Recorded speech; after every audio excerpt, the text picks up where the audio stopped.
Okay, so imagine, like, you're back in the 14th century, France, Mm-hmm. and your life is on the line. Not because of some illness or accident, but because you have to fight to the death. Yeah, a trial by combat. Exactly. And this isn't some fantasy novel. This is like a real historical event. Betrayal, accusations, a fight for justice. Mhm. It's a story that gripped a nation, you know? Yeah, and it's a story that still resonates with us today, I think, because it really highlights those raw human emotions. Right, like ambition, jealousy, and that need for justice. Exactly. And that idea of reputation, how important that was back then. It's crazy to think about, right? Like, we're talking knights, castles, kings, it Yeah. seems like something straight out of a movie. Right, but it was real life for these people. In the heart of this story, it's these two guys, Jean de Carouge, he's a knight trying to, like, regain his status, and Jacques Gris, he's a squire who seems to have it all. So we're talking 1386, right? And France is under this feudal system. Okay, so feudalism. Yeah. Remind us how that worked again. Yeah, so basically you have these nobles who are loyal to the king, and then everyone else kind of falls under them, in this hierarchy. Land is everything, family lineage, it all ties into your power and your standing in society. Gotcha. So, like, your place in the world is pretty much decided for you from birth. Pretty much, yeah. So he's obsessed with restoring his family's fortune, right? So he marries this woman, Marguerite de Thibouville. She was, like, known for her beauty, right? Yeah. But more importantly, she came from a wealthy family. It was a strategic move on Carouge's part. A smart move for sure. But I bet things got complicated. Oh, yeah. So remember, land equals power. While Carouge thinks this estate, Annulou-Falson, should have been part of his wife's dowry. Oh, so it's like a family inheritance thing. Exactly. But the local count, Pierre d'Alençon, he had already taken it. And guess what? He gave it to his favorite, Jacques Gris. Ugh. Talk about adding fuel to the fire. Right. This disputed land, it became a huge problem for Carouge, like a symbol of his failures.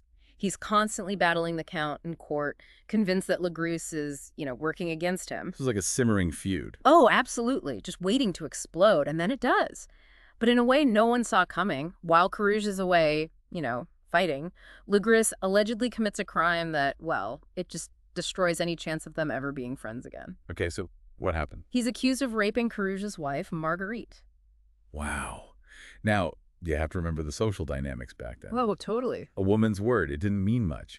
Coming forward with an accusation like that, incredibly risky. Huge risk. It could mean social isolation, shame, even being accused of lying. It's hard to even imagine. It is. But despite all that, when Carouge gets back, Marguerite tells him everything. That's a huge decision. Mm-hmm. It says a lot about their relationship, but also about her courage. Absolutely. So Carouge, he's furious. He wants justice for his wife. He immediately brings charges against Gris, goes right to the count. But Gris is the count's favorite, right? Exactly. So surprise, surprise, the charges are dismissed. Ugh, that's just, it highlights how much power the count had, right? Totally. Carouge, even though he's a knight, he can't do anything against the count. He's basically stuck. So what does he do? Appeals to a higher power, literally. Yep. He goes straight to the king. Wow, that's a bold move. It is. So picture this. Carouge is standing before King Charles VI, pleading his case, demanding justice. Gris, he denies everything. But there's no real evidence, right? Just their word against each other. Right, it's a total deadlock. So the king, he's faced with this impossible decision. What's he gonna do? I'm guessing he doesn't just flip a coin. Nope. He does what any 14th century king would do. Turns to God. Trial by combat. Trial by combat, it's authorized. A duel to the death. Brutal. Victory means you're innocent. Defeat. Well, you get the picture. And it's not just the two men at risk here. No, you're right. If Carouge loses, Marguerite is branded a liar. And the punishment for that is? Being burned at the stake. Exactly. The stakes couldn't be higher. It's an incredible story, but also, like, so chilling. It is. So this trial by combat, it becomes like this national obsession. Oh, yeah. Everyone's talking about it, speculating on who's going to win. I bet it was like the Super Bowl mixed with, I don't know, a royal execution. Something like that. December 29th, 1386, that's the date. The stage is set. It's a confrontation that will determine the fate of 3 lives. And change history forever. December 29th, 1386. Oh. The day of the duel. Tens of thousands of people show up to watch this this trial by combat. Can you imagine? It's almost hard to fathom, right? Like the energy, the It anticipation. must have been incredible Yeah. and terrifying. Absolutely. I mean, this wasn't just some, street fight. This was a legally sanctioned duel, a matter of life and death. And with all this, religious symbolism tied into it. God is the ultimate judge. Exactly. So both Carouges and Gris, they show up fully armored, ready to fight. Yeah. Armed to the teeth, lances, swords, axes, you name it. Wow. I mean, that just paints a picture, doesn't it? Oh, yeah. And they swear oaths on these, really elaborate chairs, proclaiming their innocence before God and the king. It must have been such an intense moment. Oh, for sure. And then the duel begins. The sources describe it as this whirlwind of blows, this desperate struggle. Each man fighting for his life. And for his reputation. Right, because for Carouges, it wasn't just revenge he was after. No. This was about his wife, about clearing her name, saving her from that horrible fate. It makes you think about the pressure he must have felt, right? With every move. Absolutely. Right. So how did it actually play out? What happened during the duel? It was back and forth, this real struggle for dominance. At one point, the horses fall, they're fighting hand to hand. Wow. And the crowd, totally silent. They were forbidden from making any noise. So you can feel the tension, right? You Yeah. can hear the clash of metal, the heavy breathing. And then, just when it seems like Gris might win, Carouges manages to tackle him, pins him to the ground. He's got his dagger at Gris's throat. It's like something out of a movie. Right. And Carouges, he demands a confession. He needs Gris to admit his guilt. Because even though he's won the duel, it's not enough. Not for Carouges. He needs that validation for his wife, for himself. But Gris, even facing death, he says, "In the name of God and on peril of my soul, I am innocent." Wow. Powerful words. Chilling, almost. Is he lying? Is he telling the truth? We'll never know for sure. He's choosing death over admitting guilt. It's a testament to, the power of belief, holding on to your truth even when everything's stacked against you. And what does Carouge do? He drives the dagger home. Gris is dead. The duel is over. So Carouge wins. He wins, and the crowd goes wild. They're cheering, hailing him as a hero. His wife is spared. His reputation is restored. What a moment that must have been for him. You can only imagine. And King Charles, he sees all this, and he's, impressed by Carouges, by his loyalty.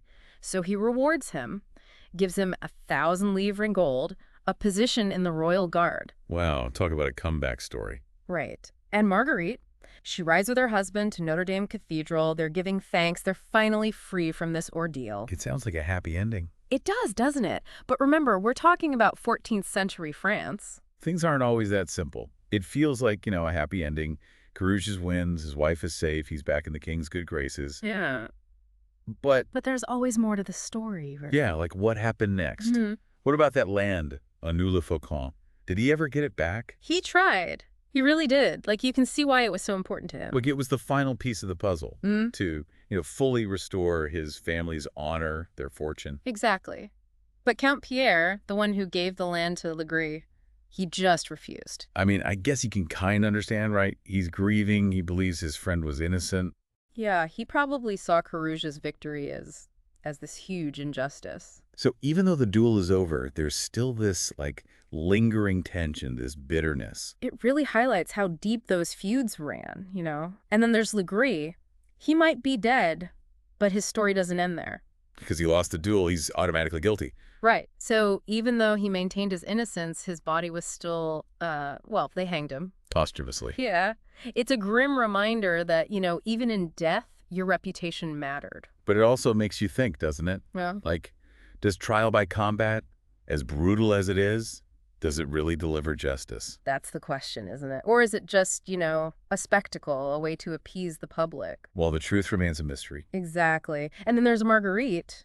I mean, she's the one who went through this horrible ordeal. She risked everything by speaking out. And while she escaped being burned at the stake, you have to wonder, about the emotional toll. How did this affect her? It's like we only get one side of the story, right? The victor's side. It's a good reminder that history often overlooks the voices of, the marginalized, the women, the people who didn't have power.